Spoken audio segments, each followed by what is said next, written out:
এখন ফিলিস্তিনকে দেখেন নির্যাতিত হচ্ছে, ফিলিস্তিনকে দেখেন অত্যাচারিত হচ্ছে।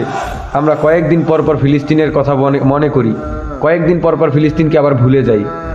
কিন্তু ওই মুনাফিকরা, ওই ইহুদিরা, খ্রিস্টানরা ফিলিস্তিনকে আক্রমণ করতে ভুলে না, ফিলিস্তিনকে তারা মিসাইল ছুড়তে ভুলে না।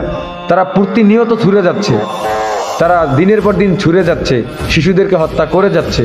কিন্তু আমরা 15 দিন পর, 1 মাস পর, 6 মাস পর ফিলিস্তিনের জন্য কান্না করি, মায়া দেখাই, রাস্তায় নামি। আবার 2 দিন পরে ভুলে যাই।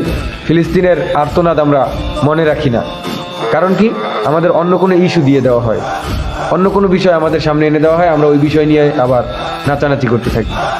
কিন্তু এটাই সত্য, এই বাংলাদেশের মানুষের জন্য, এই ভারত উপমহাদেশের মানুষের জন্য ফিলিস্তিন থেকে মুসলমান সৈন্যবাহিনী আসবে এবং তারা মুসলমানদের সাথে যুদ্ধ করবে এবং এই ভারত উপমহাদেশ এই মুসলমানদের হাতে বিজয়ী হবে, বিজয়ী হয়ে তারা ফিরবে, বিজয়ী করে তারা ফিরবে। আমাদের ভেঙে পড়লে চলবে না।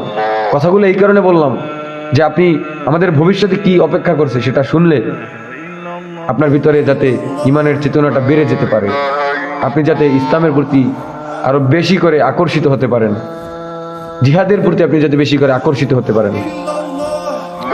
আল্লাহ রাসূল সাল্লাল্লাহু আলাইহি ওয়াসাল্লামের সময় সাহাবা ইকরাম তাদের সমস্ত কিছু উজাড় করে জিহাদ করেছিল, যুদ্ধ করেছিল, কাফেরদেরকে নিঃশেষ করে দিয়ে ইসলাম ওই আরবে প্রতিষ্ঠিত করেছিল।